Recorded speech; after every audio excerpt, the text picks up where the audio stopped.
ditugaskan oleh ibu dosen yaitu Ibu Dila Laila Nurjana, SPD MKD, Matkul IP dan PKN, yaitu tugasnya tentang mengenai konstitusi nasional Pancasila dalam pandangan Islam dan implementasinya sehari-hari.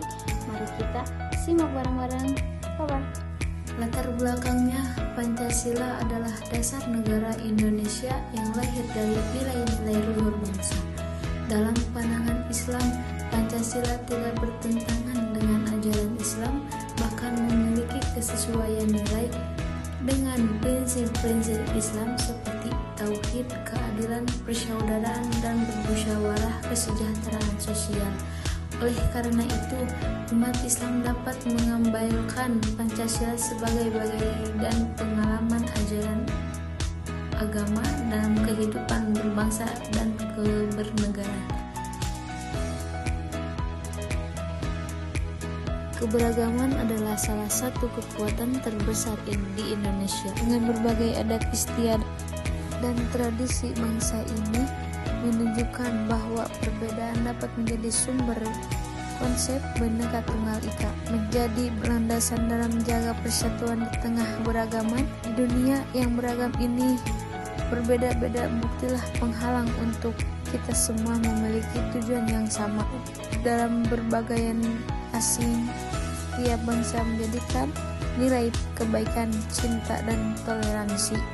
Namun, realitanya beberapa di antara kita masih yang ada menolak, mendasarkan keyakinan, memerlukan tindakan kekerasan ataupun ancaman, menyebarkan ujaran kebencian, melakukan perlakuan yang tidak adil terhadap seseorang berdasarkan agama mereka seperti dalam pekerjaan atau pendidikan, menghalangi orang untuk melaksanakan ibadah ataupun praktik keberagamaan mereka. Mereka bahkan keyakinan kita adalah paling kita sering menyalahkan keyakinan orang lain, membuat kita harus bisa malah terpecah belah. Maka di tengah hiruk-pikuk permasalahan muncullah sebuah istilah yang disebut moderasi beragama. Apa itu moderasi beragama?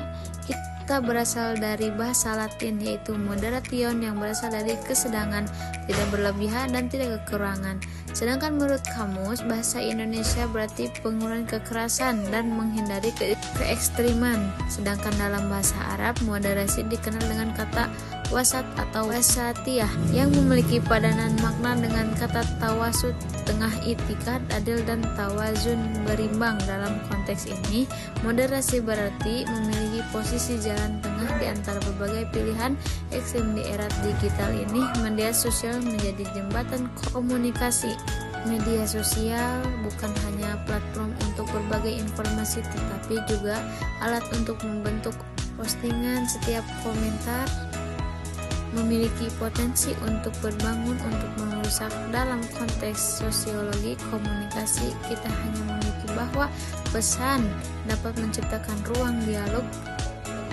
Mari kita digunakan media sosial untuk mengkomunikasi, bukan hanya untuk menginformasikan. Pancasila yaitu latar belakang bangsa Indonesia sejak dahulu adalah bangsa yang religius.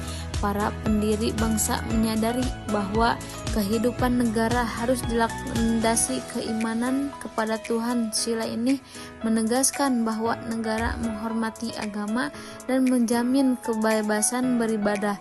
Pandangan Islam, dalam Islam sila ini sejalan dengan konteks tauhid atau konsep tauhid, yaitu keyakinan bahwa Allah itu esa. Yang sila kedua yaitu kemanusiaan yang adil dan beradab. Latar belakangnya, bangsa Indonesia menolak penjajahan karena bertentangan dengan nilai kemanusiaan.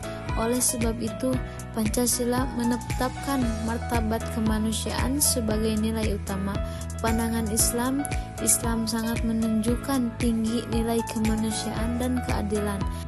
Tujuan penelitian implementasi dalam kehidupan sehari-hari yaitu bersikap adil kepada siapapun, menolong orang yang membutuhkan, menghormati hak asasi manusia, tidak melakukan kekerasan atau perundungan. Implementasi dalam kehidupan sehari-hari yaitu menghargai perbedaan, mengutamakan kepentingan bangsa di atas golongan, menjaga kerukunan aturan umat beragama, menolak ujaran kebencian dan provokasi.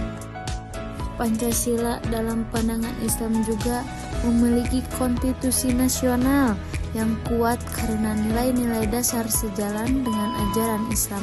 Setiap sila Pancasila mencerminkan prinsip-prinsip universal dalam Islam seperti tauhid, ketuhanan, kemanusiaan, persatuan, ukhuwah, musyawarah atau syura, dan keadilan sosial. Cukup sekian yang saya sampaikan.